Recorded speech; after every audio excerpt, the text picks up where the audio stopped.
Hello. Okay. Wrong microphone. Apologies. Hello, it is Well, that was a way to start. Wow, how about that? Good afternoon. how are you doing, Andy? I'm doing good today. It's the 6th of March. I think the Ides of March is yesterday, or maybe I forget what day the Ides of March are, but that was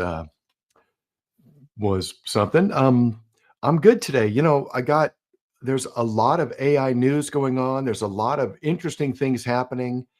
And it's a great time to be alive because these tools are just at their peak of just kind of like if they're a flower, they're just barely poking through the earth. They haven't even grown a stem and flowered and shown everyone what awesome things that these AI tools can do. And I'm just excited for the future and excited for all the things that we're going to be able to do and see and talk about. So I'm looking forward to today's talk. Excellent. I as well. And we had a really great post today. There's somebody who comes here regularly, Dev Plug Tech, who's been listening to our show, and through the show he found out about Tech in Schools, which offers a free course where this next couple weeks we're building AI agents, and he's built an AI agent and gives this show credit on his journey, which is really exciting. And the wonderful thing about this show, Andy, is like the people that show up. That's what makes it. We have a real eclectic group of people, and people that are really doing things. Ross from Tech in Schools is here regularly, and Umesh, as well as San and Umesh, that does research in AI. We have other people that have very successful businesses in AI that are really on the cutting edge, as well as a lot of developers. And then also people that are just interested in an AI and have specific skills in their life, like the honey badger who's worked in the medical industry, and are trying to understand how this tool, artificial intelligence, can be applicable for their industry, and how they could be a thought leader within their industry by coming here to the show and learning about what's happening, what's new, what people are doing, and then bringing Yep. that to the people that they're working with or in their industry. We've I, had I went I went down a rabbit hole yesterday. By the way, hey, Honey Badger, Shannon, Jim, everybody. Uh, I went down a rabbit hole yesterday. I found a guy on, I don't, it was one of the streaming channels. It was either X or YouTube or YouTube Shorts, Instagram, TikTok. Forgive me, I don't remember which one it was, but he rides around on a one wheel scooter and he talks about training uh, his thing. He's got a camera out in front of him, but he was talking about he built his own LLM and it's doing training on all of these medical research papers. I forgive me. I think it was oncology, right? Cancer research or something else. But he was saying he's building his own dedicated, very highly focused LLM around this particular topic. And he was talking about what all this, and I was like, that's fascinating. I spent like 30 minutes just listening to all of it, him saying the same thing, 15 different ways. But uh, this these type of tools are right on the very, very front edge of being able to do lots of amazing things that we considered. I mean, we were just on a conversation, John and I, and some others. We were talking about, I do projects and program management and scrum mastering and basically help organizations get stuff done.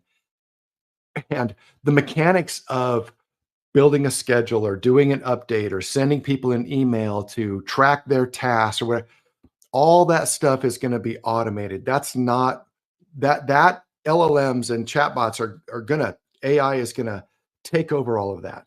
But that's not where the sauce is, right? The secret sauce, the spicy stuff that actually makes things happen, is in thinking how do we get there? Where are we trying to accomplish? What are we trying to accomplish? What's our objective? How are we going to get there? And that conversation we just had was just fantastic. And I hope that other people on these types of calls and people who are listening to us in the future are going to be able to say, yeah, Andy, I want to be kind of part of that, because I'm telling you, those kind of calls and that kind of discussion offline, just a handful of people, is really, really amazing and awesome. But I would love to go back, John. Man, there is some news today. DeepMind, OpenAI, some new investments. My God, somebody else just announced they're putting, another $3 or $4 billion into chip design. And TSMC, the Taiwanese silicon manufacturer company, they're producing stuff. And man, I mean, it is a wild, wild Thursday. So let's go. I'm ready. Excellent. And yeah, AI is amazing, but the gold's really between our ears. We're able to think and come up with ideas. The AI hasn't mastered that yet. So wonderful. So today, I guess the first news that we have is NVIDIA unveils new AI GPU used for data centers. They announced A1000 series GPUs designed specifically for hyperscale data centers powering AI workloads. Building on the success of the Blackwell architecture introduced in 2024, the A1000 offers 40% increase in computing power, delivering 2.5 petaflops of AI performance per chip. It features a novel hybrid cooling system combining liquid and air cooling to handle the thermal demands of continuous generative AI training. NVIDIA claims the A1000 reduces energy consumption by 25% compared to its predecessors, addressing sustainability concerns in data center operations, which is That's huge. yeah, Yeah, if you can produce the same amount of output with 25% less cost, that is 25% direct to the bottom line. You just get, if you were spending $1 to produce whatever the output is, and now you only have to spend 75 cents to produce the same output at the same cost, at the same sale price, right? You just added 25 cents to your bottom line instantly by doing that.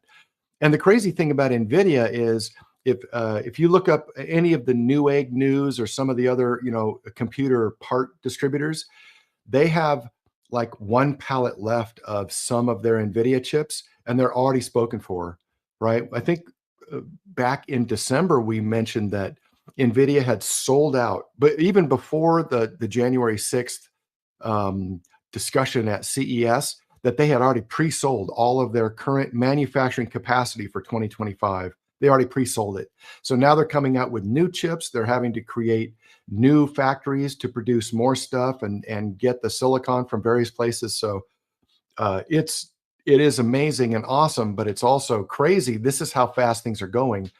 And if you doubt an industry, like if you go, I don't believe that, but all you need to do is look at the investment side. Are banks and equity firms and VCs putting money into those verticals? If they are, it's growing. Somebody believes that in the future there's going to be profitability at the end of that. No bank, no VC, no investment firm, no PE, anything will put $1 in unless they believe that there is some opportunity for profit at the end of it. And so if you doubt it, if nobody's putting money in, right, cool, probably a dead industry, right? There's not a lot of investment in building big newspaper factories right now to produce more newspapers so that you can sell them in various cities. That's not happening, right? But there's definitely investment in the silicon side. There's investment in the hardware side. There's investment in the software side. There's investment in meetings and stuff like what we're doing, just giving people education and sharing with them what is happening and how to think about it.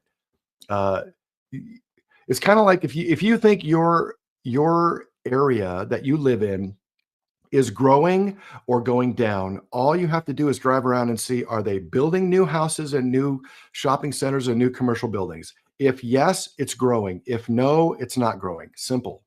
simple measurement, and you can drive around and check at the outskirts of any town. And that's just the way it is. Yeah, I was doing a lot of driving around Southern California for a while, and it it it looks like the bloom has fallen off the rose a little bit around here, which is a shame because Southern California is amazing, but we do need to inject Southern California and all of California with some reinvigorated fever for entrepreneurship and business. And I'm sure that's going to happen. I'm really looking forward to it. So one other thing about this NVIDIA, uh, the new one A1000, is that the major cloud providers like AWS and Google Cloud have already committed to integrating these GPUs, with early benchmarks showing a 50% speed up in training large language models. LLMs like OpenAI. The announcement made at NVIDIA's annual GTC conference also included partnerships with TSMC to leverage manufacturing, ensuring supply chains resilience. But that's, I mean, a 50% speed up in training large language models.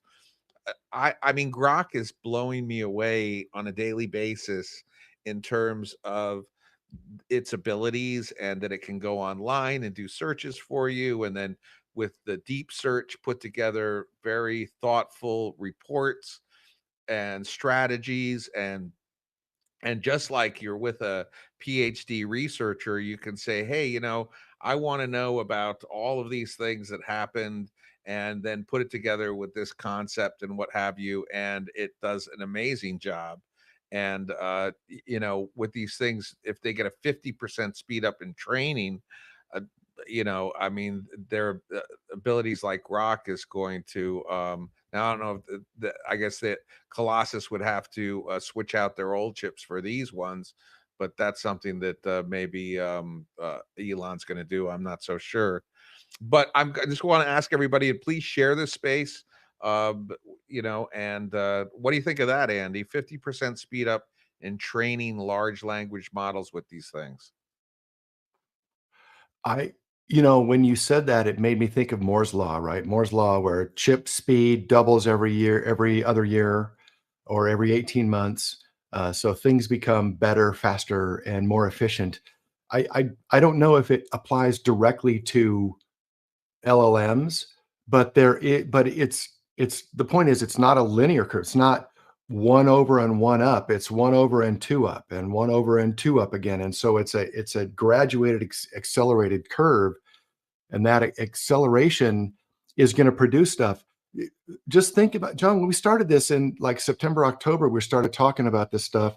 We were having problems talking about context windows and how do you store all of the cached meta information inside a database. And then they in the vector database space, all of a sudden now Mongo came out, then that became kind of the standard. And now you literally have that. So you have an LLM model plus a vector database plus N8N or Bolt or whatever else is the front end, all in one environment that you can say, build this, store this, make this happen, and connect it to these APIs so that you can connect to Stripe or some other thing or some whatever. And these are standards now. These are not things we're trying to build or connect. This is just a standard. And so if you think from 6 months ago, from October to today, what is the next 6 months going to be? The next 6 months is going to be everything we have, faster, better, more precise, and take less effort and precision to get to that, kind of that 0 to 1 level, right? I know nothing. I know something from level 1 to I know something to I can make it work for me. Like it can do an outbound call. It can answer the phone. I mean, just think of it this way. Do you really think that there's going to be a quote unquote receptionist job for anybody in the future? And the answer is going to be sure, but less of them than today, because you can just plug in a device to your phone and every time it answers, it sounds like a human. Hi, thanks for calling Andy's, John AI, Andy and John's AI Biz Hour. How can we help you? Well, what time are you guys have your thing? And it just tells you. It doesn't have to go anywhere. There's no, hey, push 1 for this, push 7 for our hours. But you just ask it. What time are you guys open? When is the next show? Is there any guests already scheduled? It'll just tell you the answers, right? That's the kind of thing that is currently happening today, and that is what is going to continue to accelerate. And that kind of thing, and whatever is the next step and the next step and the next step, those things are all going to become ubiquitous, just everywhere all the time within 6 months to a year. And my prediction of by next year there will be full, current current technical roles will be outsourced to these agents.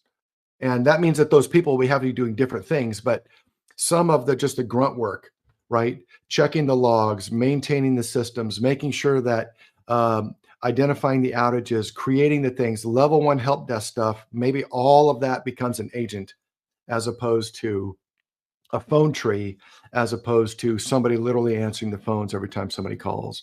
So I can easily see that happening at scale, whether it's half of the jobs or 70% of the jobs, something like that is definitely going to happen. Absolutely. And we have a hero in the audience today, Dev Plug Tech, who's been coming here on a regular basis. Followed us. He made a post today talking about how he came to the show and, started to follow tech in schools, and he's now built his own agent. He's got a web design agency, and he's got an amazing website. I highly recommend everybody follow him and follow his journey because he's really doing things, and it just really makes me excited. And if you want to talk to Dev, feel free, grab the mic. If you just want to chill and listen, you're more than welcome. But I'm just really stoked. And your website is really, really, really sharp, really sharp. I wonder how it looks like it's on Next.js or something. I'm not sure. But it's a nice looking website. Really, really good. So way to go. And then also we have guest tomorrow who's very knowledgeable about Google and Google Cloud and all of Google products, and Jonathan. And then on Tuesday we have a guest next week as well who's booked, and we'll get into that on tomorrow. But shall we continue to go with the news, or what are you thinking, Andy? You know what? You're leading. If there's no speakers, then just keep going with the news, and we'll just keep. You can say the news, and I'll give you my opinion. Now, remember, my opinion isn't always right. My opinion is my opinion based on what I know today. That just means that I could be totally, absolutely wrong. Please don't. I'm not going to promise that what I say is perfect or even right. It's what I believe is right today. Given more information tomorrow, I may change my tune. So if you want to hear more of that, then feel free. If not, please take the mic and add your own opinions. It's a lot more fun than just hearing me talk, because we've already heard that. This is, by the way, this is show 84. We've done 84 shows. So there's a whole bunch of hours and hours and hours of me just telling you my thoughts. And that's good, but it's even better when we hear your thoughts. Absolutely. Show's only as good as the people that show up and that contribute. But the two of us I can talk a long time. I don't know if anybody wants to hear me talk on forever. But one thing, Dev Plug Tech, he's only got 55 followers. He deserves a lot more. So I hope everybody here follows his account and pays attention to what he's doing. He's a young man who's really taking the bull by the horn and running with it. So we're all very, very, very excited to watch what he does. So the next story we have is I don't really care for OpenAI anymore. I'm kind of totally done with GPT, but we'll go on with this story. I just not so impressed with the output from it. Call me I don't know. With Grok, I just don't see the need. I don't see what it can do better than Grok really at this point. it did have that feature with memory. I think Grok is starting to get some memory, or it will. And the nice thing about OpenAI is it does let you download all your prompt and chat history with it in case you ever need to take it out. And I'd recommend to do that periodically just to make sure that you have that, but then you can do whatever you want with it later. But OpenAI launches new AI model enhancements. So OpenAI unveiled enhancements to its GPT architecture on March 6th, which is today, introducing GPT 5.1, a fine-tuned version of the anticipated GPT-5 model teased late in 2024. This update focuses on multimodal integration, allowing the model to process text, images, and audio with unprecedented coherence, capable of generating podcast style conversations from text prompts alone. The enhancements include a 30% reduction in inference latency achieved through optimized tensor processing, making it ideal for real time applications like virtual assistants. OpenAI also introduced a safety first framework, embedding ethical guardrails to mitigate misinformation, tested against scenarios like election interference. Available via API, ChatGDP 5.1 has been adopted by enterprise clients like Salesforce for customer support automation, with initial reports suggesting a 20% increase in customer satisfaction scores due to its natural language capabilities. Any thoughts on that one, Andy? Well, sure, 100 thoughts, but the first one is when they talked about coherence, that's a big deal. Whether people like it or not, of course they do, right? Everybody wants to talk to the computer as if it's a person and have it understand what you're saying. Everyone, nobody says no to that. Everybody says, yeah, that's cool, right? And so that's the increased coherence is what is the interesting part there. Think of it this way. What is on the back end of Oracle's AI, Salesforce AI, Copilot? Well, Copilot, right? They built their own LLM, but they took some model and then they trained it and enhanced it for them to make theirs, just like DeepSeek did, right? You can't imagine that everybody came up to the same conclusion the same way. Otherwise, we would have varying types of responses. What's happening is you have the same quality response from multiple models, and each model is being trained and each model is producing output similar quality. What happens then is Grok is a little faster and a little more precise and has better coherence, which means it doesn't hallucinate as much. And so it's definition by subtraction. The less fluff you have. Okay, think of it like if you've ever watched anybody forge a knife, forge a sword, forge a hammer, whatever. What do? They take the metal and they heat it up and then they bang on it. The reason they smash it together is to push out all of the stuff, that the impurities, and get rid of it.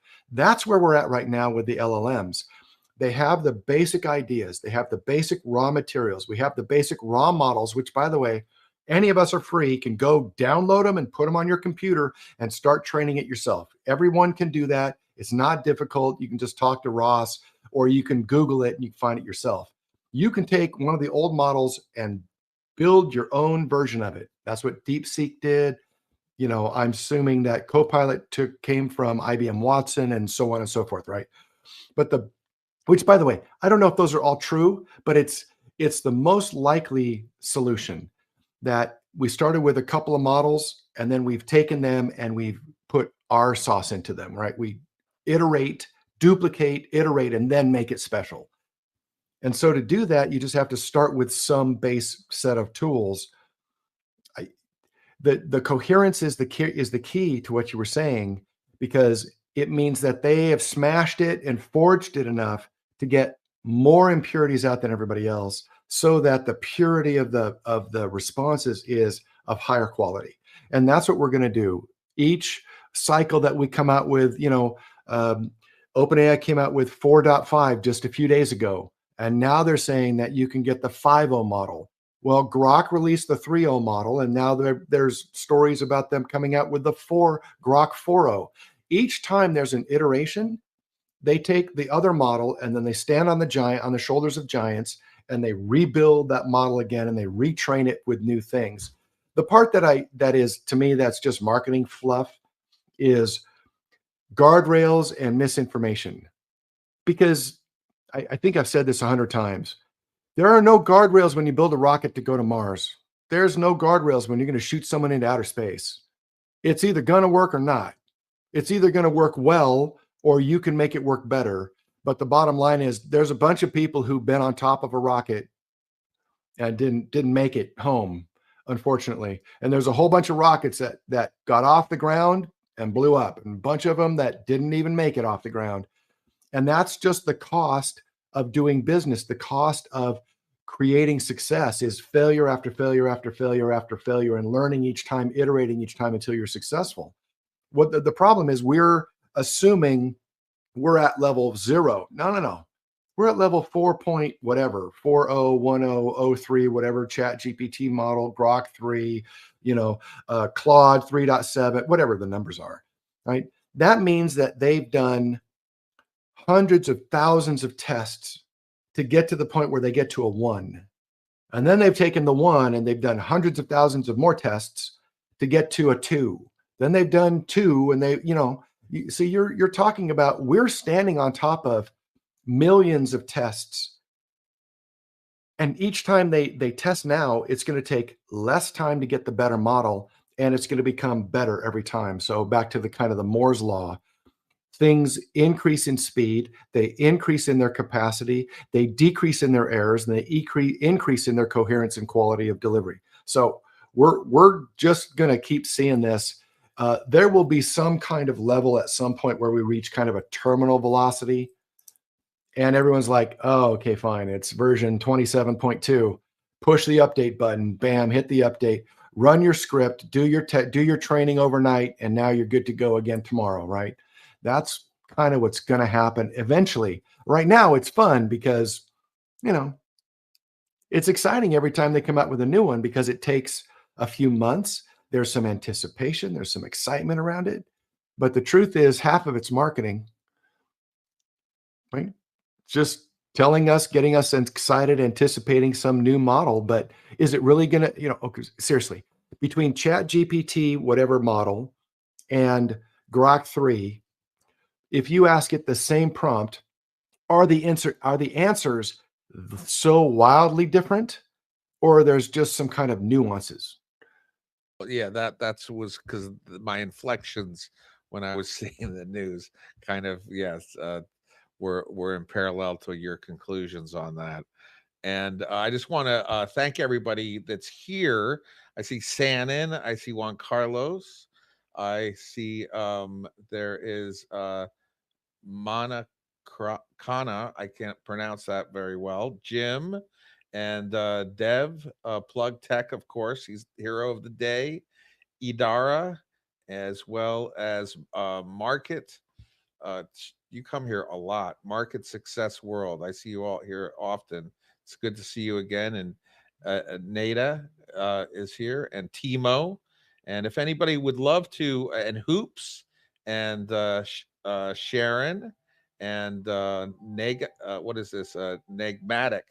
So please, if there's anything that you can contribute for today's show, please grab the mic or ask to grab the mic. Really, the show is only as good as the people that show up and contribute. We can, Andy and I have our knowledge set and what we do with AI, but that's limited. And when everybody speaks up, it gets expanded.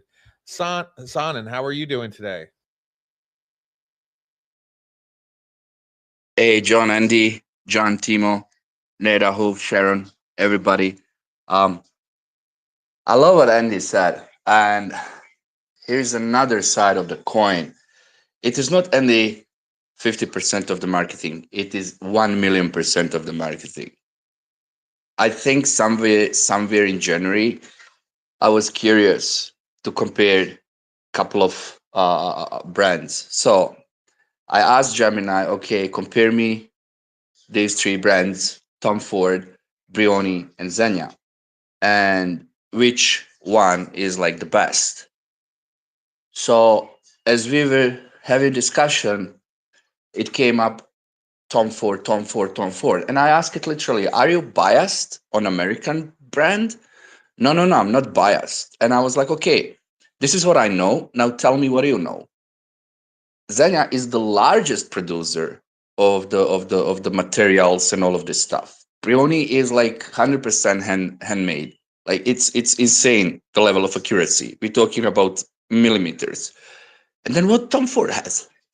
The first thing it responded with marketing. I asked the same thing, ChatGPT, Grok.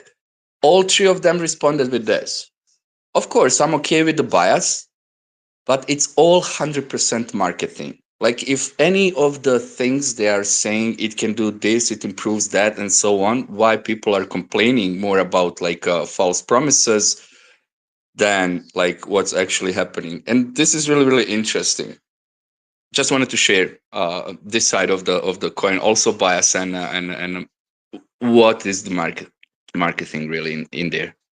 Yeah, it's funny. If you, I'm pretty sure that Brioni suits are going to sell a lot more because that's what Trump wears. So they're going to.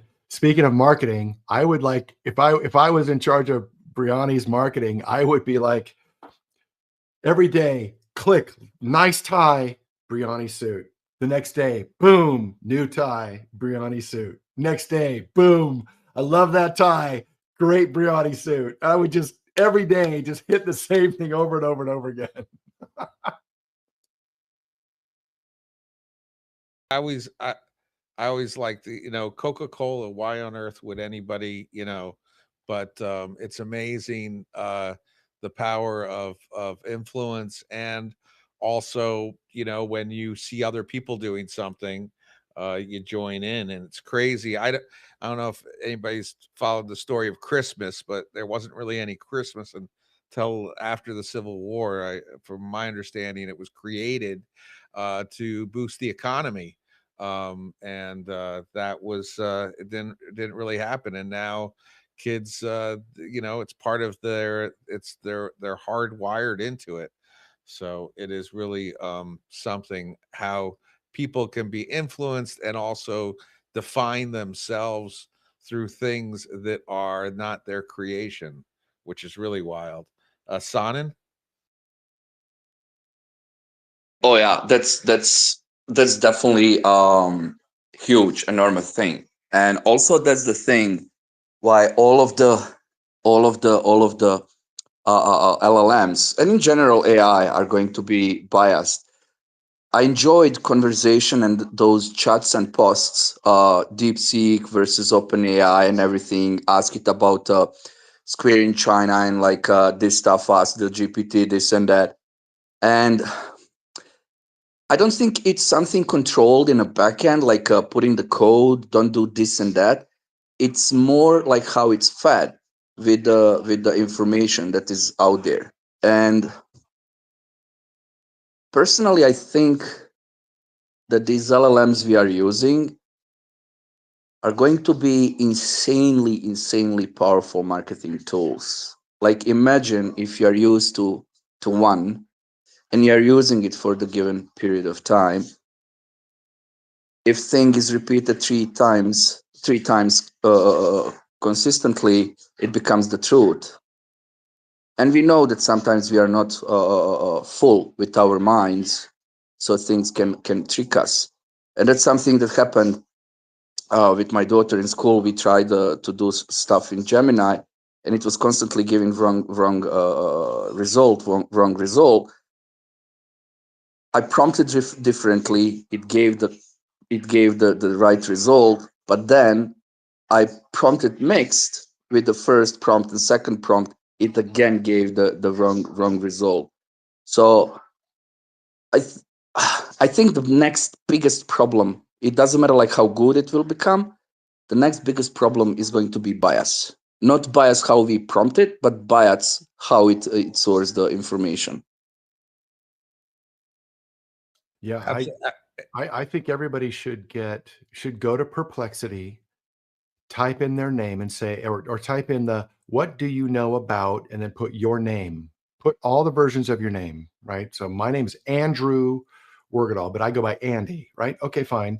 Put in your name, and then whatever it tells you, confirm or correct it so that it gets it right. If there's something in there you don't want, just go, nope, that's not true. And it'll just take it out of its list. Well, all the LLMs are sharing information with all the, it's like you think Google and Bing don't share data. Of course they do, right? They all share data. It'd be impossible not to. And so take control of the narrative around your name, your persona, your details, your personal brand, and go find the things that are there and then make them the way you want them to be as much as you can. Now is the time for you to do that, because in the future it'll be so set in stone that you can't shake the tree enough to get the thing you don't want there out or to have it changed. That's the name of the game for so many. Every brand wants, and every company wants to control how they're found online. And there's so much money put into that. You have no idea in terms, that's in the end, that's where all of Google's money comes from. Sanan? Oh yeah, 100%. Just take a look of the Super Bowl game. Like in one day, some companies are spending 4 or 5 mils. Like it's insane. You can just like dream, not even imagine how much they're spending throughout the year, and then what's the budget they have. Um, yes, that's definitely. I think presence is the biggest thing, and another case also I want to point out is that we should observe LLM as a qualitative research on us, because we are literally talking to it. So it's not something that Google is going to trigger the keyword, it's something that LLM is going to trigger the context. So the more I'm like saying whatever, either I'm typing or speaking to it, I'm literally being surveyed like old school way. Somebody knocks on your door, hey, can I ask you these 3 questions? They can literally, based on your interaction, build out these questions and then said, okay, this group thinks this, and that. The accuracy, I mean, not accuracy, the precision. Precision is very much better than accuracy. It's going to be insane. For the entire US, 386 million people, usually they're doing surveys for around group of 1,000 people, 2,000 people. And that's what you see when they come and say, oh, this is what survey says about the US. Now they will literally be able to survey like at least 30-40% of the population. What is insane, insane. And it's not something, oh, let's send teams to do surveys. Oh, people already did surveys. We just need to build out the questions. And that's something that goes back to the statistics and to the data science. I'm always saying this. It really doesn't matter how good you are at Python, at any coding languages that runs the data science. It's more about how you are figuring out to ask the right questions to that data set. And that's going to be like super scary, to be honest. Yeah, Yeah, I the mean, front end questions. Yeah, go ahead, John. or I just um when I was using Chat GDP, I was having this conversation with it about what gave value to people, and what was of value, and it constantly pushed it in this one direction, and I had to really wrestle with it. And the majority of people, unless you really go, spend time with these things and push them when you know that they're showing their bias, and it can be kind of subtle, and have some ability to think, uh you will know these things. But the vast majority of people are never going to do that. And yeah, the manipulation that will be able to be put upon them will be off the charts. And also, like, I've been talking to my father for 20 years about artificial intelligence. I've been doing SEO, always, Google, whoever wins the sentient AI is going to control the world, and Google had the most data. And he would do these conventions they have this consciousness convention every 2 years in Tucson, where they have Deepak Chopra and David Chalmers and all the most forward thinking people on artificial intelligence. And the goal 2 years ago was sentience. That was the benchmark. If it's sentient, then it really, really matters. And then David Chalmers actually had this concept that, like, and I believe this is probably the case, the consciousness is a framework of the cosmos, and you will find a fractal of it in everything. The human brain is one of the most complex things that we've ever discovered. And so the level of consciousness within the human brain is way off the charts, where a cricket probably has a little bit of consciousness as well. But the vast majority of people, you tell them, hey, this thing is conscious, it knows everything, it is the Uber of the world, it tells you what to do, follow it because it knows. Unfortunately, I think most people will just go, okay. Which, for better or worse. But that's kind of been my thought on it for a while. But it's funny, we don't have this concept, we don't have this conversation of, is it sentient anymore? We just have a conversation of what can it do, because it can do amazing hat tricks that are they're more than hat tricks, but it still does not have the ability to think. And that is the thing, that's why we have the gold between our ears, because we can come up with ideas and think. That's my thoughts on it. I would love to Yeah, hear anybody else, but I can talk a lot, unfortunately, or fortunately, I don't know. I love your thoughts, John. I kind of look at it like, the back to my analogy of the Viking ship, right? It's a hull with a bunch of really strong, armored, highly skilled guys rowing.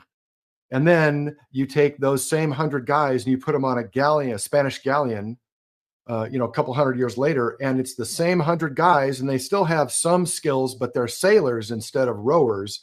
And then today, you take those same 100 guys, you put them on a container ship, and yet the container ship can handle tens of thousands of the payload of the galleon, and the galleon can handle 1,000 times the payload of the longboat. It's still 100 guys sailing across the ocean. What AI is going to be able to do is it's going to sail better. And so maybe there doesn't need to be 100 guys, maybe only 20 guys. And it's going to run the engines better and more efficiently and navigate better and more efficiently, because it can take in all of the other parameters that humans can do, but whatever. But again, it's just it's the automation of the ship, right? There still has to be a pilot that even though the navigation pilot may go, oh, we're going to go 3 degrees that way, the human can look over and go, yeah, but I see something that you can't tell and see with your sensors, and I'm gonna say, no, don't do that, go over here. Or, hey, I just got directions from somebody else, which is illogical to a computer but totally logical to a business person.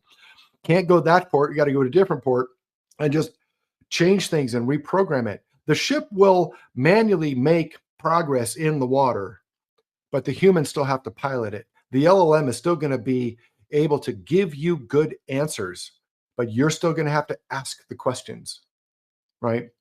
And the strategy of how do you accomplish because I do mostly projects, right? So we install software, we build organizations, we change the structure of the teams. We put new leadership in place and we rearrange the structure of how many people are on each team. That's the stuff that I've been doing for years and years and years. That takes thinking aside from just taking an org chart and saying we've got 100 people, how do we split it up? Like, wait, there's a whole bunch of other things involved there that you may or may not understand or even know. And so the question is, do you can calculate the best response and calculate the best answer, but this human still has to make the strategy and make the plan, because the human may have intuition. See, computers cannot have intuition by definition. They have no intuition. They have no gut reaction to, you know what? I think I can put these 5 weird things together and they'll work. Steve Jobs is a genius because he saw things people didn't see. If Steve Jobs was typing into Chat GPT, Steve Jobs would go, yeah, okay, I get your answer, but that's not really it. It's this other thing which I may or may not be able to express, but he knows where it's supposed to go. And I think that part of humanity is never going to change. And I think our human interaction with computers is never going to change. I mean, even Frank Herbert did when he wrote all the Dune series, where essentially technology is invisible. It's just part of our life. It's invisible to everything, where they can push a button on their face and communicate with someone, or they can calculate unbelievable amounts of information because they're enhanced somehow, whatever. But he doesn't really talk about the technology. He just talks about the capability of what you do. I think that's a much more likely solution than having the LLM help us plan out and get the exact answer to what's next. I think it can, if you say, go down this path, do this thing, it'll give us a good answer. Yeah, but we're still the ones that have to pick which is the path and how far do we go down it. Absolutely. Shannon, I see you got your hands up. I love what Andy said. There is something I was testing since AI came out, and I played being rude, being idiot, being like all kind of like cool and bad things. So it will tell me, "Hey, Sonny, that's fantastic. Like, go doing this." And then when I'm mad, based on the keywords, it triggers, "Oh, you need to look for the help. Hey, hold on, like, take a break and do this and that." So I outsmarted it every single time, even today, just by putting it in the position from it cannot think out. Based on what? You can assume that I'm mad. Just because of the keywords you're triggering and giving these suggestions. Are you in a function to human first? So based on what? You can give me anything without any doctor related knowledge with the real case that I'm in this or that situation. Same for positives and negatives. It failed every time. Like Andy said, it can process mm, billion times faster than we do information and all of that stuff. But when it comes to the thinking, even with the quantum computer, it will be just like it with the quantum chips and computer, it will be just like faster. And even if it becomes sentinel, let's say getting that conscious, the bigger driver is subconscious. And I think computer or LLM is just machine power thing. So it will never get there. Even we will want to believe in it. Yeah, I mean, the subtext of conversation, the context of the conversation is still going to be there. Maybe the linguistics of the computer will get more sophisticated, but still challenges. Anyway, let's go to the hands. Sorry, I keep jumping in front of you, John. I'm sorry about that. no worries. I was going one point that with the idea of sentient consciousness, there's like three thoughts of how consciousness is created.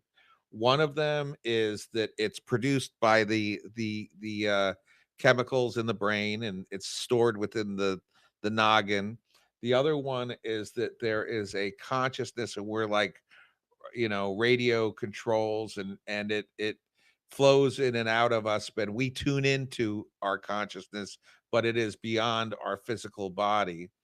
And then the third one, the one my dad believes in and some people do, that is if you get enough stimulation the entity that gets all that stimulation will realize that it's separate than all others and is sentient. So, in other words, if you can see and touch and feel and taste and have pressure and all of this other stuff, that eventually enough of that will make it conscious. So these LLMs that are attached to your desktop and your phone are limited. With Musk and having it in the car, as well as the satellites, as well as the spaceship, and then robots, and then if robots have little pressure sensors and all these other things, you're it's going to understand things a lot more. That's going to bring a whole nother level of wild into it. So I just wanted to touch that. Let's go with Coach Amber and then Sonnen. How are you? Hi. Thank you for this space. It's fascinating. I'm as it's obvious, I'm a coach. I'm with a group, the ICF. Some of them are the actual founding members of the International Coaching Federation, and they're actually preparing for advanced mastery. And it's based on, and I'm in the first group doing it, and it's based on the subconscious, as you're saying. You're saying that coaching it will be easy for people to do via AI on the lower levels, and but that we'll never get to the subconscious levels, which is what we are working at. We're working at fine tuning and expanding our subconscious levels for coaching, because AI will never do it. And this is it's like advanced mastery. As I say, the founding members of the International Coaching Federation are in this group, so they are seeing that. And we're discussing things like quantum physics, Newtonian physics. It's all to do with the Newtonian and the energy waves, which they cannot detect. AI cannot detect this, but we can. I mean, we're from all sides of the world, and we've been working together for about 15 months now, and we've got to the level where we can feel what the other person's mood is through the work we have been doing, and that's the levels we all need to get at, and there's so much more work to do, to have a much higher level of that. And I just can't do it straight off. That's what I'm learning to do, to get to the level where I can just quickly tune into somebody so I can help shift. And again, also with the coaching, it means that the sessions are a lot shorter, which is what people need as well, because of time and people's focus and concentration spans. We can get to the in-depth issues much quicker, rather than have a full 1 hour session. We'll charge the same for 20 minutes. So that's where we're at, and that's a field that will grow, and we know it's needed. So I just thought I'd put that in. That yeah, thank you for this, because I'm a technophobe, but I'm fascinated. I met the lovely John Carlos earlier, and totally impressed me. So I followed him into this space. I love that coaching and metaphysics are sounds like that are coming closer. I was driving around town one day and I saw all these billboards, because I do a lot of meditation. I've taken a break a little bit, but I need to start. But for 2 years, intense. And I was looking at all these billboards and I was like, my goodness, nobody on earth, probably, except for maybe a half of 1 or 3% pays attention to what goes into your subconscious mind. We're all just being flooded with everything without a filter, and the ramifications are profound. And so I really love what you were talking about. And is that something that have you looked has the group looked deeper into the subconscious, and then how to put your will into it, or how to filter what you want in there, Yes, filter out that's what you that's what we're don't? doing. Yeah, it's a flow of energy, so we can actually control. Because at the beginning it's really hard, and then everyone. I mean, one of my colleagues feels he gets images of it. Some people feel a tightening of the body. We've all got different sensations, different senses. But we are finding that as we evolve, there's it's deeper and there's more depth. But we're learning, because some of us find there's one lady who's a mastery on energy work, and she found it very difficult to control the energy flow in groups because she can feel everyone's energy when she's in the room. So we're learning how to control that so it flows through us without affecting us, and we can just wave it what we don't want away. It's not easy, it's going to take. I've been at it for 15 months since the ICF started this group. One of the founding members, cohort 1, started it, and it's not easy. It's going to take a lot of work. But I'm privileged to be in this small group. Really privileged. I hate to hop in here real fast, out of turn, but Coach Amber, I wanted to say thank you for your words. It's a great idea. I got to hop onto a client call, so that's why I did this. But let's talk a little bit more about your idea. I'm interested in that.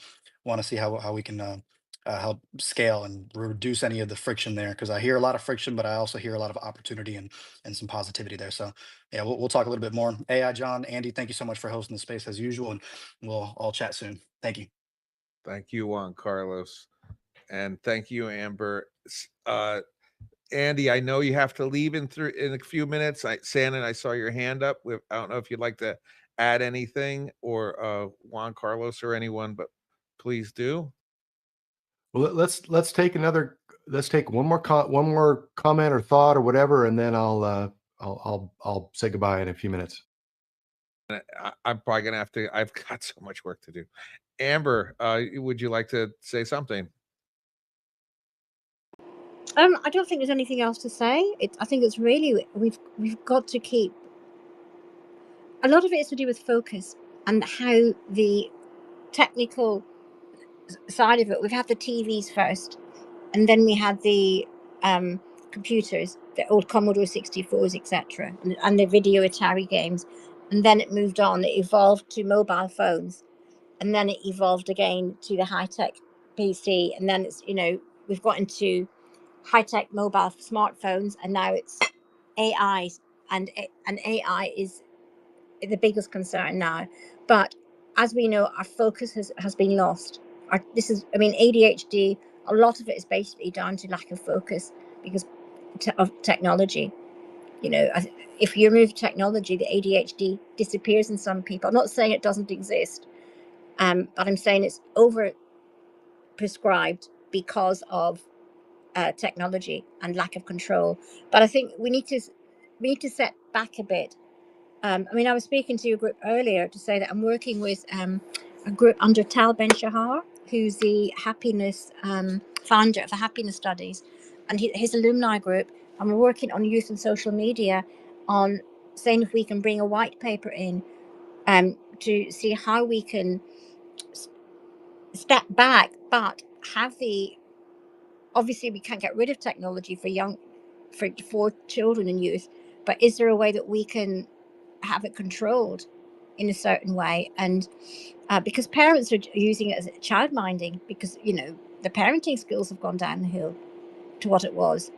So it's so that's what I've been I put in the group. This is what we're working on. We're trying to find experts who can help us with this. One of my colleagues is going to produce a documentary on it, because I mentioned in the previous group how AI sadly is destroying lives. We've got children who are going into chatbots and they think that these are real people. And then one little boy, he had 10-year-old, his photos went. He gave one photo to this person. He'd been bullied. He treated this person like a real person. He'd been bullied and sent one photograph, and from that, then this supposed person called Leonie, I believe, and this is in a mini documentary based on reality, said to him that, "Oh, you're stupid. Do you not know who I took you for a fool. Give me £400." So they kept blackmailing it, and then there have been suicides over this, because what they then do is they use that one AI picture and adapt them into nudity, etc. And these are young children, and then from the age of 8, children are watching porn, and this has caused the increase of domestic violence, because these young children are seeing this as normality. Yep. There's a lot of things that are, you know, everything comes with good and bad. There's nothing that's purely one side or the other. And it's, that's just the world that we're born into. And unfortunately, or, it, it, it makes for difficult things to hear at times and what have you.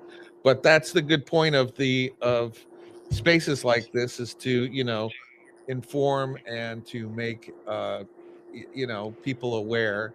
uh, there's a lot of people, unfortunately, we're all kind of we have to have uh, responsibility for ourselves and our family and our children, and to give responsibility outside of yourself is never a good idea, especially if you're expecting institutions or whatever to take up the slack. It doesn't work so well, at least not in my experience.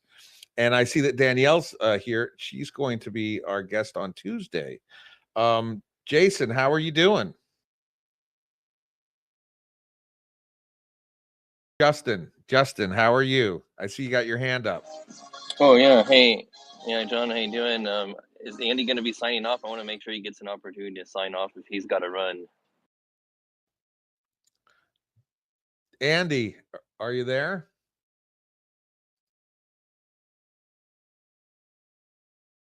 I guess he had to go.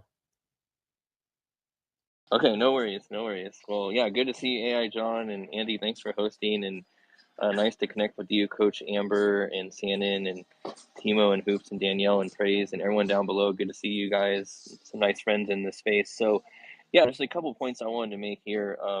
Number one, education is what it's right now, and you guys continue to use AI for business spaces, bridging the gap for technical and non-technical people. That's what it's all about. I mean, that's really been my mission for the last 20 plus years working in tech, is helping people bridge the gap between technical and non-technical people, and business people versus non-business people. So that's been part of my mission, and AI is helping with that, right? AI is helping with that, and spaces like this is helping with that. But when it comes to mastery, that's my love language here. So the 10,000 hour rule by Malcolm Gladwell, if you don't know that rule, definitely look it up. But it takes someone 10,000 hours to master something. And so, we're still very early on in this journey with AI, well, at least myself, I've only been using AI for about 2 years now. And it's definitely increased my productivity. It's cut down on the number of people I've needed on involved with marketing teams now. So instead of like 8 to 10 people, now I only need like 2 or 3. So that's great. And then wisdom and insights versus knowledge. So an AI can only get us to the Pareto principle rule is 80-20 rule. So it gets us 80% of the way there, but you still need that 20% of human intervention, right? In my experience, in using this for 2 years. So no matter what it is, whether it's a client proposal or research or data analysis or fill in the blank, right? It can get us like 80, sometimes 90% of the way there, but you still need that 10 to 20% of human intervention to make sure that you're doing that quality control or quality assurance check, which is needed. And a perfect example of this is at my local BNI group yesterday. They were talking about AI, and he pulled open Claude and stuff like that. But in the legal space now, there is a recent case where a judge found out that a couple previous cases that were cited in a case that was submitted, the two cases that the the lawyer submitted were actually non-existent cases. They were from ChatGPT.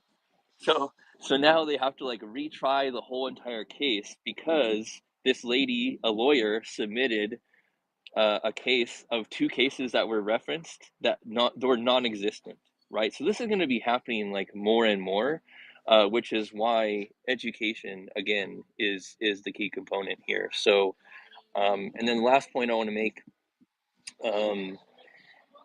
there's a big difference between wisdom And so knowledge is not power. Let me be very clear. Knowledge is not power. Applied knowledge is true power. Okay, so make sure you're taking this information, you're applying it in your own business, and yeah, good to see everyone. Thanks, yeah, John. Those are my points. Thank you, Justin. Yeah, and um, I'd be curious who brought that up. I have a client who's a lawyer, and we were talking, and he brought that story up as well. Anybody who puts an output from an LLM or an AI and doesn't really read it through before they send it off you're always going to have. Uh, in my experience, there's always things that you're like, good thing I freaking, read that before I sent it off. You can never do that with this stuff, at least not now. And, maybe in the future, but I would want three AI agents to review it before it went out. At some point, we're going to get to that place, but we're not there now.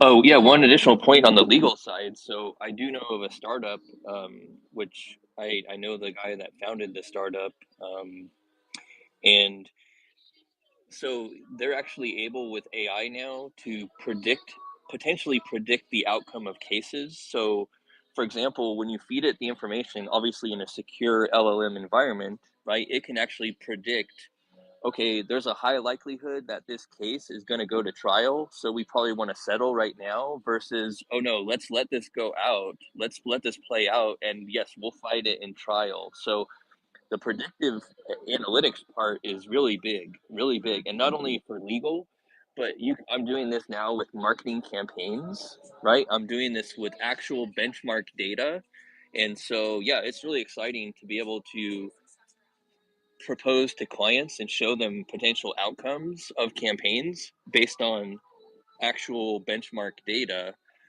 that's backed by research. And then you couple that with even past performance data. So I'm able to upload past performance data of client campaigns for Facebook ads or Google ads.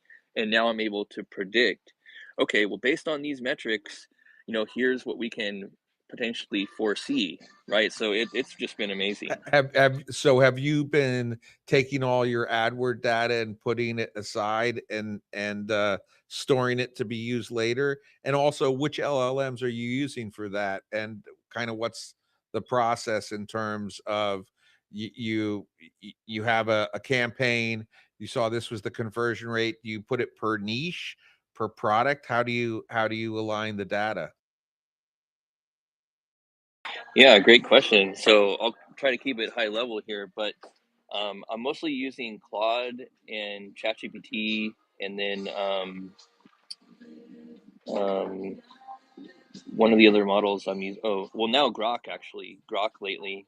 But I also am a my AI tutor user as well, and I built some agents over there. But for the most part, um, and I remove any like client data. So if there's like emails, if there's stuff like that, like I don't upload that. I strictly upload only the data, right? So the click through rates, the cost per clicks, the keywords, the fill in the blank, right? So that I'm not uploading just to be safe, right?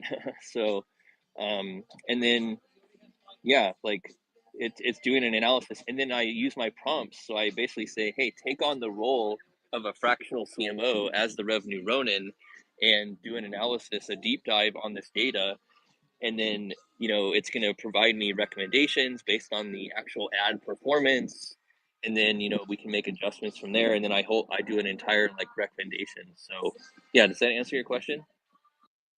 Absolutely, absolutely. Shannon, how are you? Hey, cool. Thanks, John. I just shared one super fantastic clip in the comments. So, guys, please check it when you will have time. Very philosophical, very deep, very cool discussion about AI. Another thing that crossed my mind earlier, REM Dream, what AI is going to do about that? Like, even we people who experience that need some time to put ourselves together and, like, get to figure out what's the reality versus where we at, where we were. Um, Justin, about the predictive. So AI is built actually on advanced analytics. So predictive modeling is literally way lower level than AI itself. So statistical modeling, predictive or advanced analytics, machine learning than AI. This is not pushback. Just saying like you don't need LLM. I've built 7 years ago model that predicts every single thing when it comes to the KPI, the valuation, the exit, the break even, every single thing, IRR, whatever you want, it can predict. And I've heard and I've shared this with only one person here, but I must share it now. Even it's odd, to be honest. Uh, Before AI exists, I used statistical modeling to predict the week when my wife will have surgery to take out thyroid. So whatever these dudes are telling you, you plug in your data of healthcare and stuff. You don't need that. You just don't need that.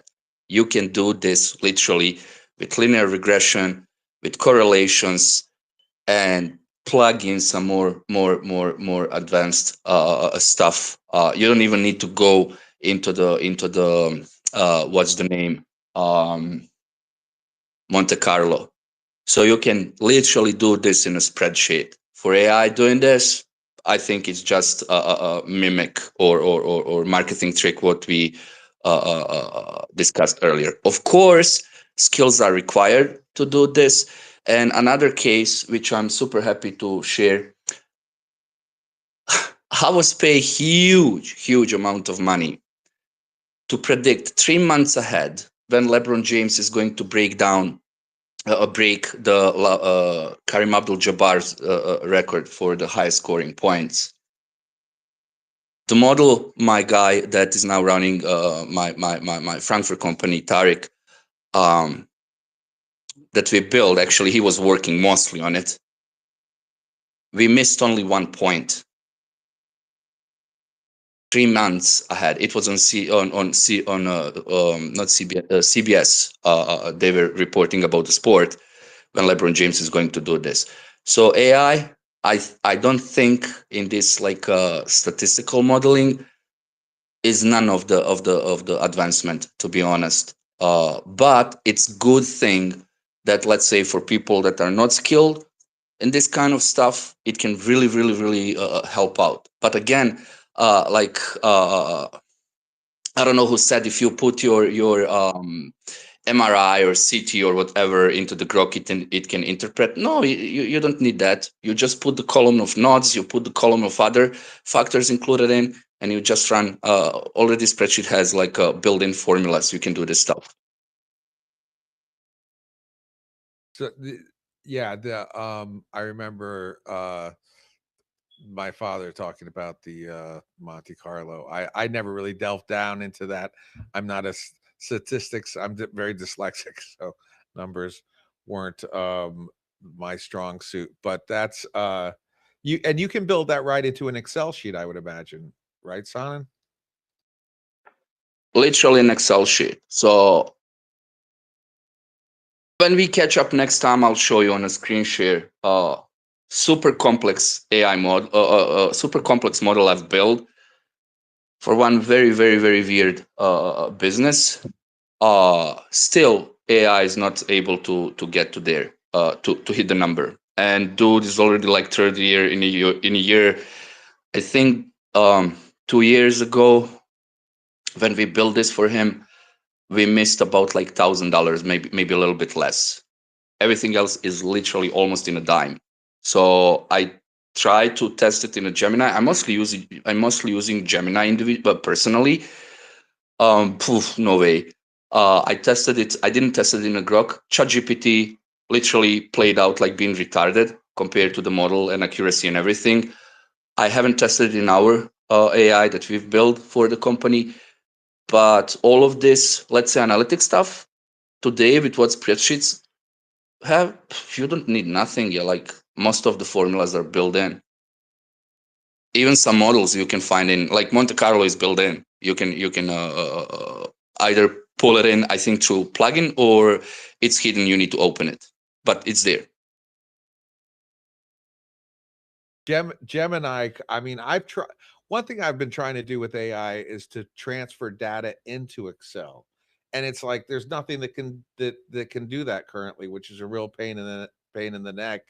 And whenever I use Gemini with Google Sheets, it's just basically okay. I'll fill in a formula for there, and it you know, it does not. When I try to do advanced stuff, it doesn't really get it, or I don't know the commands to do it, but it's a little frustrating. I don't know if anybody else has had those experiences, but am I off Sorry, on that? Or sorry, Justin, just a second. I'm happy Liana is here. Last year, I spoke with her. She's also a personal friend as a zoo. Um, my entire Frankfurt company is built on Gemini. So guys, we're using API, and like it's crazy what you can build with it. The accuracy is getting there, but I think the problem is the large amount of the data you really need to you really need to like not improve the prompting, but improve the request. Like the context is the biggest thing about Gemini. Sorry, Justin. Oh yeah, no worries. And I was just going to add on that no matter how much we want to predict things, at the end of the day, we have the human behavior component of how behavioral orientation of, things that need to be factored in. So that's why I always like to say, like, even with campaigns, clients are like, okay, so you need to guarantee me like return on investment in 90 days.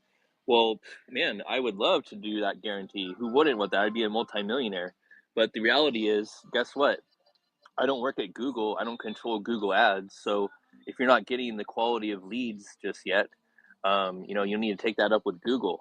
So it's just funny how it's always comes down to the human element. No matter what we predict, no matter what we forecast in metrics, at the end of the day, it's behaviors of people, right? This is behaviors. So yeah, I just wanted to point that out there. I'm getting a thumbs up from Shannon there. So yeah, just don't forget, guys. This is great stuff, great technology, but we cannot predict what actual humans will do in the campaign performance, right? We can have indicators, right? There's a high likelihood, or there's a low likelihood that this will happen, or there's a high likelihood that this will happen based on previous data.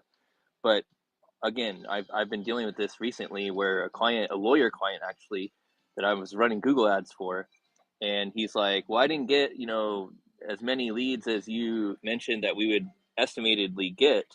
And, some of those leads weren't as good quality that I had anticipated. And I'm like, look, I definitely understand. So let me work out an extra additional month for you, something of that nature. So yeah, again, we can predict, but we don't control the data and the actual behavior of people and users.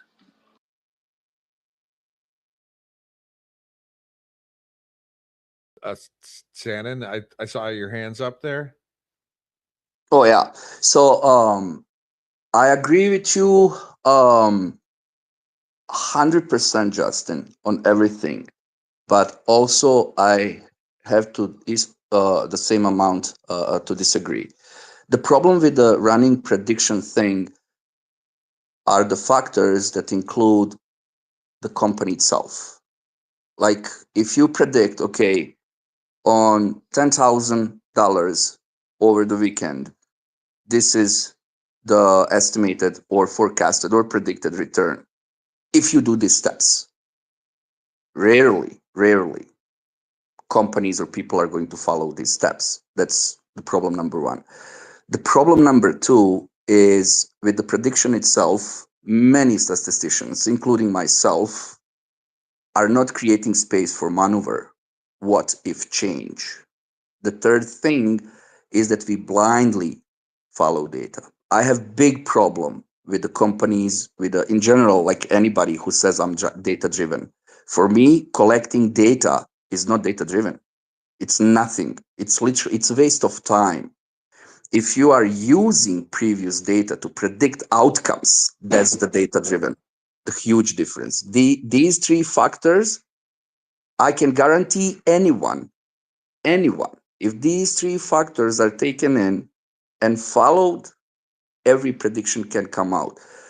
Recent thing last summer that happened to us, 8 months in a row, I was predicting literally when they're going to buy, how they're going to buy, what period of month, blah, blah, blah, blah, everything. But we failed short for 1 week to start the campaign, and it off-scaled literally for 3 weeks.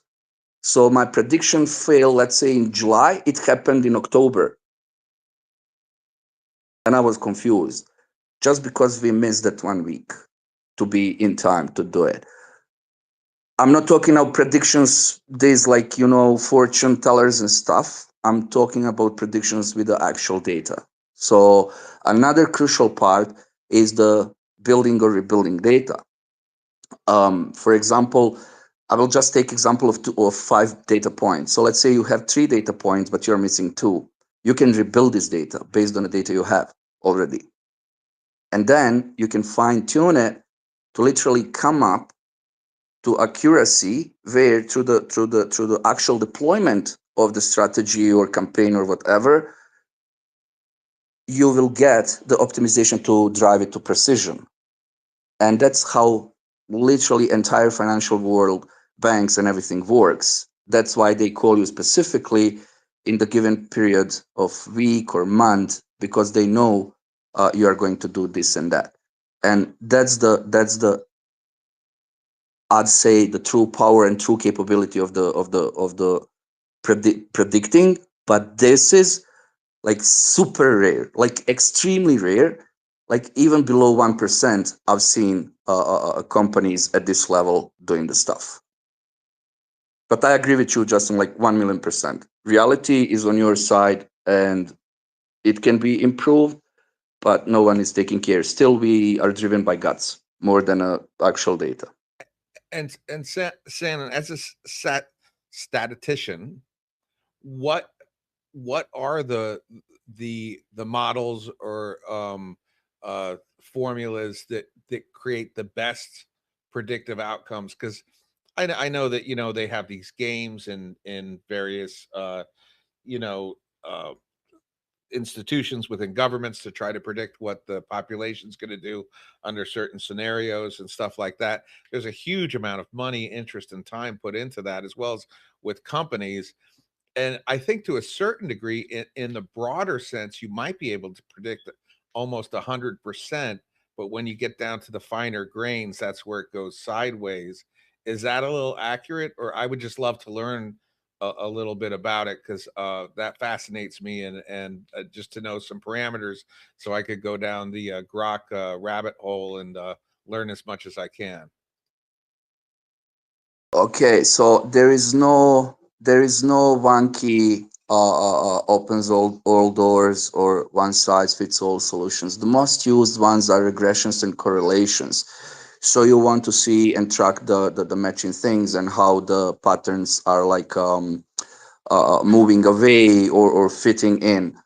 But there is no one model that is like ideal. You have to combine them. So for example, recently I developed a completely new concept of social media evaluation. I'll share this with you, the entire document. And there is also the spreadsheet that where you can play in with the data and stuff. It was published on American Marketing Association as an article, and this was related to the course I was holding last year. Anyways, it contains 7 different models where I'm pulling from behaviors, then the statistical modeling, and then pushing in something that I developed the formula out of it. So the accuracy, my highest was 94%. Like I haven't seen much getting like the highest one. I think Shapiro guy I mentioned the other day, he's like hitting 97. But that dude is like god of statistics. Like that dude is like, I don't know. I never heard anyone on that level speaking about predictive modeling, machine learning, like AI and everything. I think I mentioned him. I don't know on if on yours guys pays or somewhere else. Um, this dude is like, oh my god, like the things. KD Nuggets is his page. Like the things and level of the things he's speaking, even I'm getting many times lost. And the only thing, I mean, we know each other so far, John. The only thing I understood in my entire life is this mathematics and statistics. Like I wouldn't graduate any other school, I guess, if I will pick. Um, Usually models go 75 to 86, maybe 85%. That's the standard. That's the average, let's say, that whatever you do, um, you will get. But you want to squeeze that model and then put in some differentiators so you will get higher. That's the goal you want to achieve. If it's 100% accurate, it's impossible. If model tells you over 95, abandon it. Like if it's telling you like 20, 25% accuracy strength. That's the that's at least what I've experienced. That's what I've heard from other people doing it. But everything I would say over 85 is considered like super high accuracy, where you can really rely on that model. That's awesome, and thank you for that, because yeah, I mean, Grok brings another level of abilities in for strategic planning, implementation of a strategy or an idea. And so to get what you just said down so I can start to play around and see, and then now I have the knowledge to then transfer that into Excel. But I could get the basic learning of it or understanding of the concepts through Grok, but then go over to Excel to implement and play around. It sounds like a lot of fun, because yeah, I mean, anybody in any endeavor that can bat 75% is hugely winning. People are lucky to get 20%.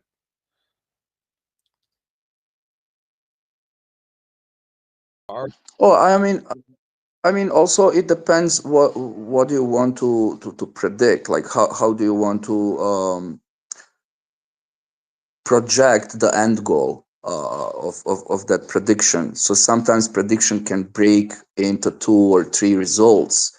Um, let's say if you're predicting the deal and it's impossible to take in all of the considerations. So, for example, in private equity, I want to sell this huge company which I was building for 7 years. We all are expecting huge exit, but then the buyer comes in and says, "Okay, I'm not going to give you like 100%. I'm going to give you 60%. But from the rest of the 40, I'm going to give you 20 to invest in the next project and 20 to invest in this project and grow it, mature it for me so I can buy it and merge it with this one." This is just banal example. It's hard to predict this. It's really hard to predict this, but the exit, the amount is possible to predict. Now, how you can estimate, let's say, these 3 possibilities is through, let's say, pulling um, non-binary data into the cluster, into analysis, and then based on this and that previous experience or not previous experience, more likely they're going to do this. This is called speculation.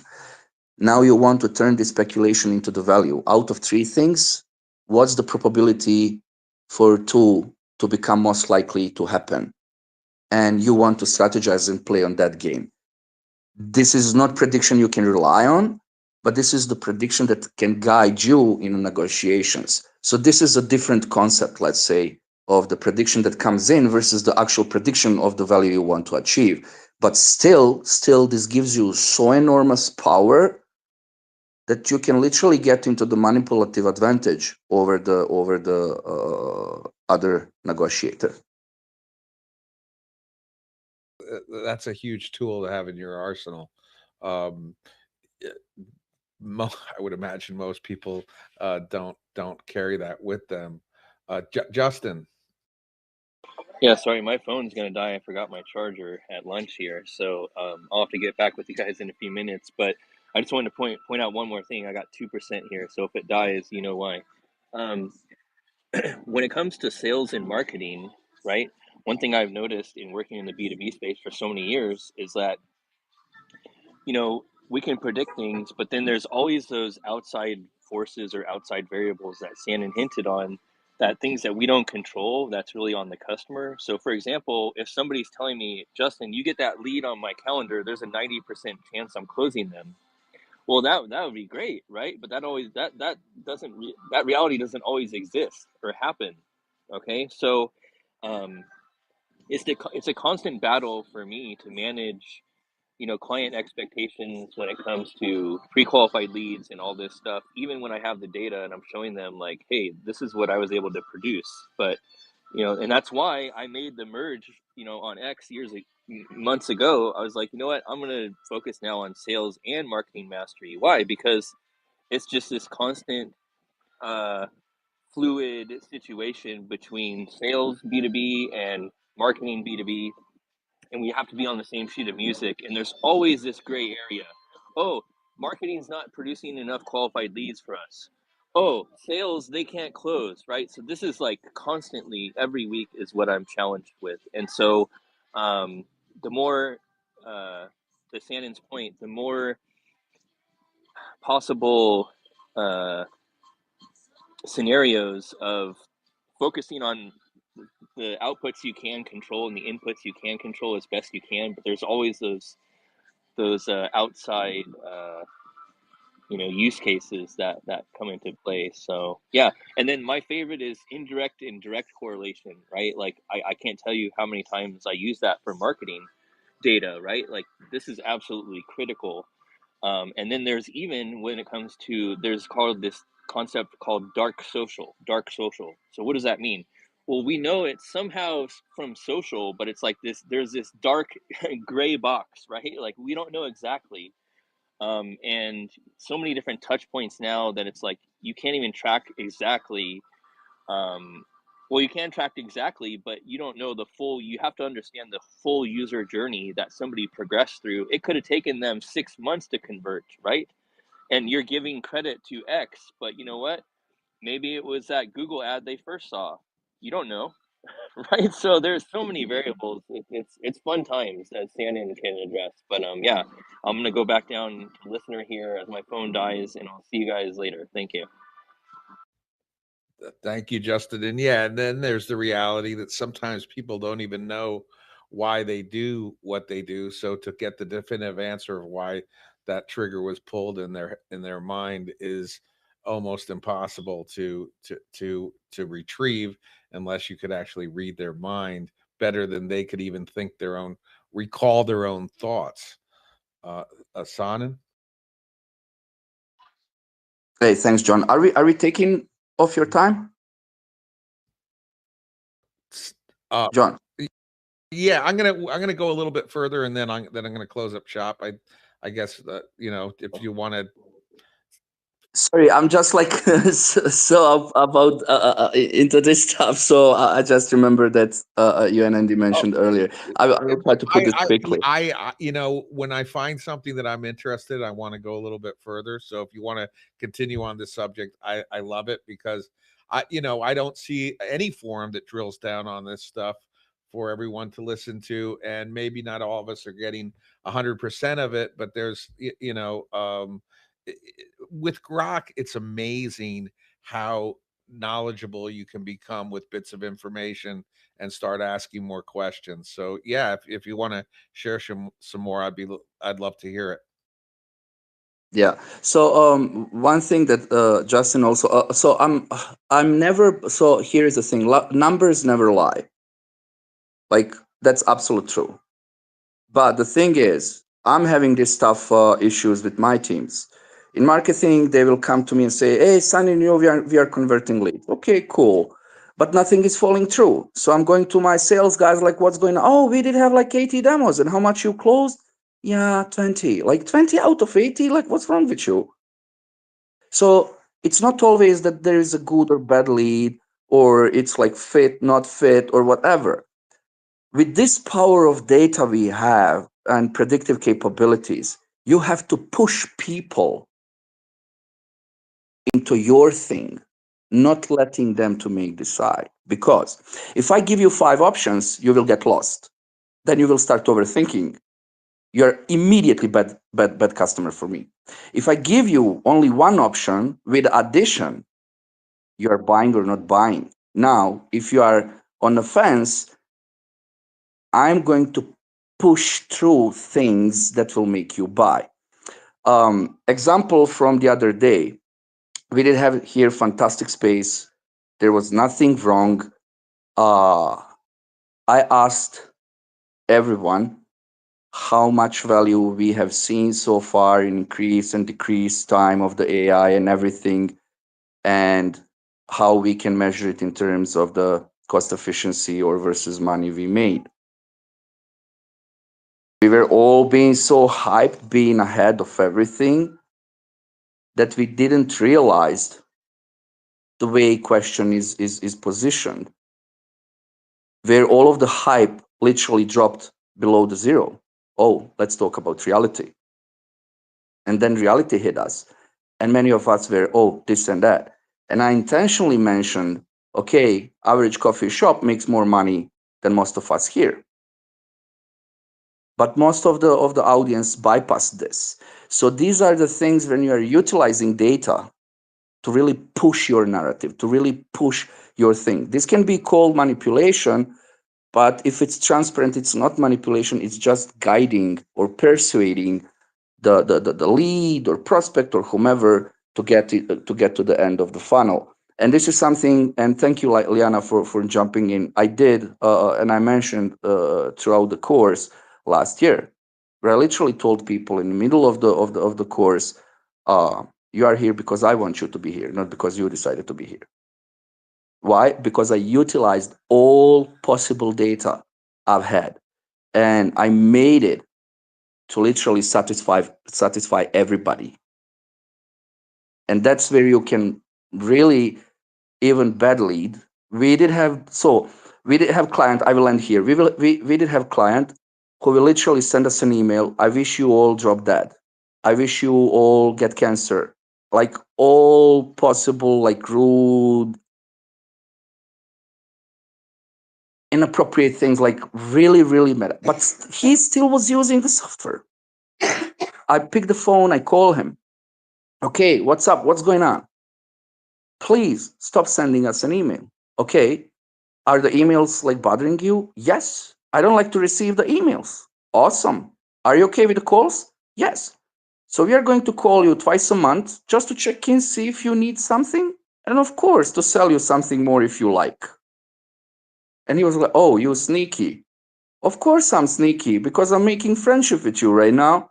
And since you are like subscriber for 3 years, what else do you want? Stop swearing at people. Like, let's do business. We help him to literally transition into the consultant where he is now selling our software. Dude who was literally swearing, I thought like if he will get into the office, he will kill us all. And that's how you're utilizing all of this data. And why I said earlier, if you're collecting data, you are not even into the data, not even close to data driven. But if you are utilizing it to predict, then you are way ahead of many people. Even Google is not utilizing all of the power of data they have.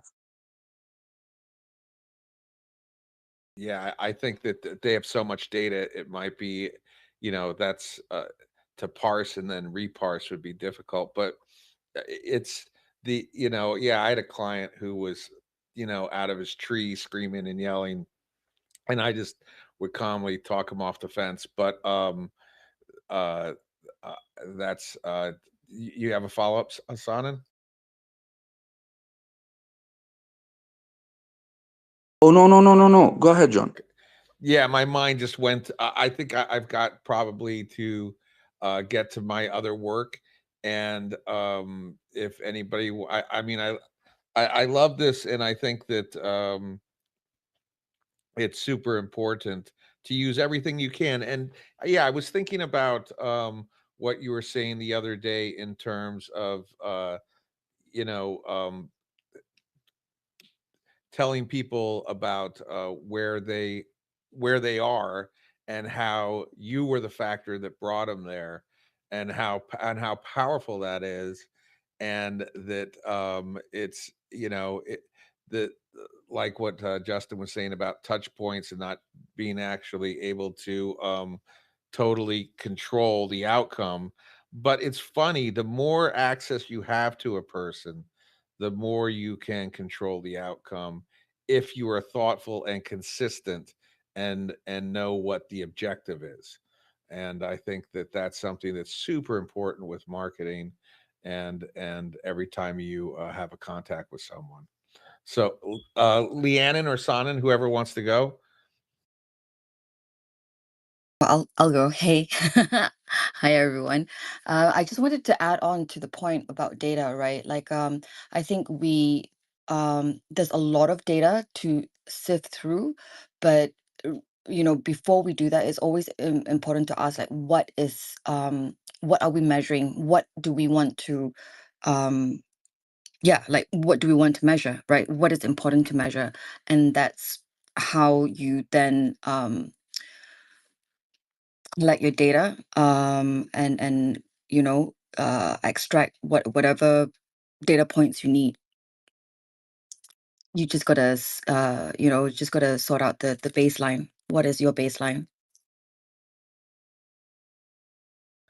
Absolutely, and know exactly what your objective is, and then look for that which will help define how to triangulate to get there.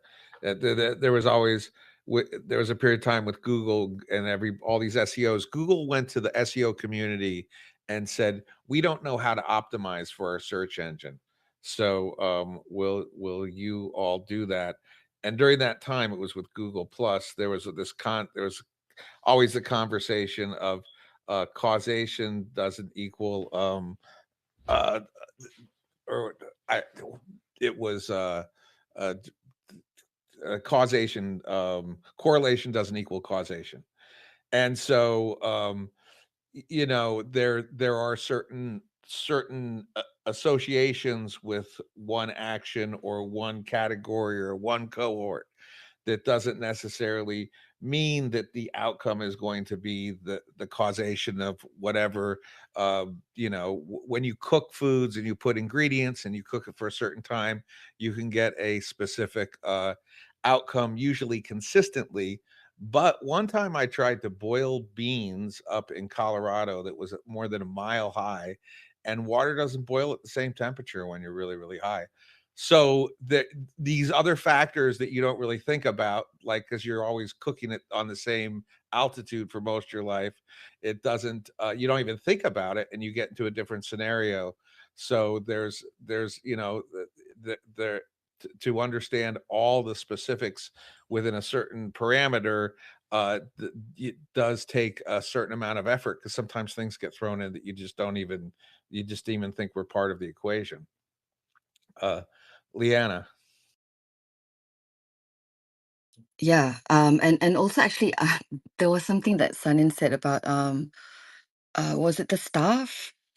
Were you talking about your staff, like on sales or something like that, Sanin? Yeah. So I was thinking, like, I think a huge part of getting the success that we want is to ensure that anyone who is in the team is they understand about the culture, right? Otherwise, they will just approach everything as a um, so-called professional, and they will want to just do it their way because they haven't been enculturated into the company's culture. Do you get what I mean? Absolutely. And yeah, I was working with this one guy, very successful shark, and had a bunch of other sharks. They were all like some of the biggest real estate brokers on the East Coast. And he had a very interesting career. But his whole mantra was values, that he wanted to understand people's values. And if they were in alignment, he always believed that there would be a good working relationship. And that was above resume, was above everything. But how do you define values, and what do you know what values are is a big question. Well, I, you know it when you know it, and then you understand how to find it in others. But and it's very interesting to have a relationship with someone for a long time and then realize they don't share the same values with you. And it's if that's a blind spot, it can be really devastating in my experience. Liana?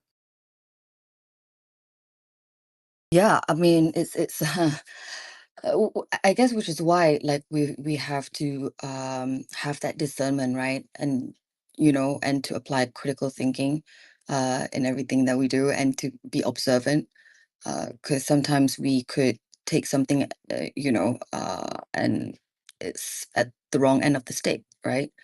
Um, and like you said, it could be devastating, you know. Um, so yeah, I think it's the art of observing, and that comes with data, right? So it's one full circle. Absolutely. Yeah, I think I'm at my highest level when I am just the observer, and I don't put any of my own thoughts into it, and I can just see things for what they are. And that's not an easy thing to do. It takes a certain amount of, I guess, just being around to be able to take your ego and take those parts of your that you think are your personality, because I mean that's even a malleable that changes over a lifetime. Things can happen. I mean, is your personality really yours, or is it a product of all kinds of things that happened to you? And so to look at things truly objectively is an art. Liana? Yes. Absolutely. Sorry. Because every time when you call my name, I'm like, what? What's going on? Excellent. Well, I have to get to work, and I think we're going to close up today. Tomorrow we have a very special guest. We have Jonathan, who has been working with Google and knows everything about Google. You want to know about Google Workspace, you want to know about Google Cloud, you want to know about Google AI. We all use Google, I assume, Google Sheets, Google Docs, the whole thing. He is extremely knowledgeable. He's very sharp. He's very clear and concise. He's a great person to talk with. So if you have any questions about how Google uses its data, Google Cloud, the Google services, Google AI, he's more about that than Gemini, but he understands the ink the I guess the detail minutia about all how all these things work together. I highly recommend that everybody show up tomorrow. That will be noon to 1 o'clock, and then we do the after show where we're in right now, and that's Pacific time here in North America.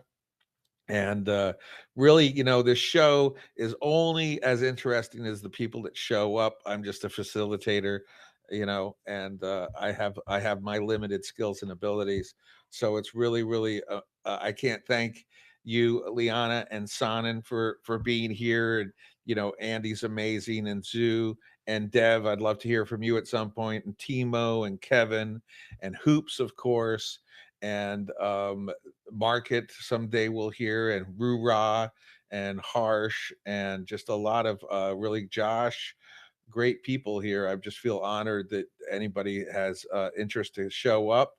And this is kind of a bit of an incubator. There's a lot of people here that are really substantial, doing interesting things, and I really recommend that you come back.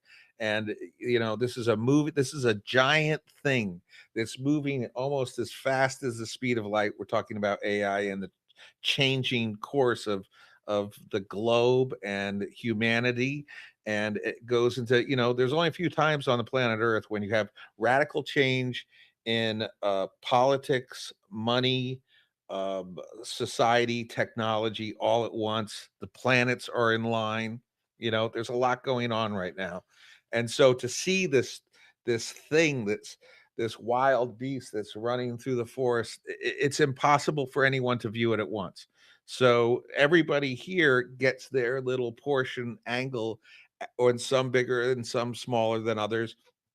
And so I think that's really the value of this space, is when everyone comes and shares, and then we get a bigger piece of the puzzle. Liana, do you have some last words, or Sanan, before we close up? Just to say thanks for having me, and yeah, thanks for having me. And I wish you all a great evening. Great, yeah. Is it evening? It's no, It's morning. No, it's in wait. the What time afternoon is it? here. It's in the afternoon where I'm at. I'm in North America. Yeah, because I'm from the future. Um, I'm like 12, 13 hours ahead of like Eastern Standard, right? So I always get so confused on what day it is and time. But yeah. Anyway, thank you so much for having me. Great discussion. Thank you. Yeah, I have a lot of fun with this, because it's I like the old radio voice. I got myself a better mic so it doesn't sound so bad as I did with my phone. And then just the conversations, we're focusing in AI in business, but that, we all live in a big world, and to keep things, and everything's connected in one way or another. So it's important to spread these conversations out into other aspects, because anybody who is not a robotron, or has the personality of a fish, uh, you know, understands that we live in the context of what is our world. And probably I have a world, and Sanan has a world, Leanna has a world, and Zoo has a world, and they're all quite different. Yet we're all on the same planet together, which is pretty wild stuff. So I think on that note, I guess, if anyone has any last words, and if not, then I guess we'll close up shop for today. And looking forward to seeing everyone tomorrow.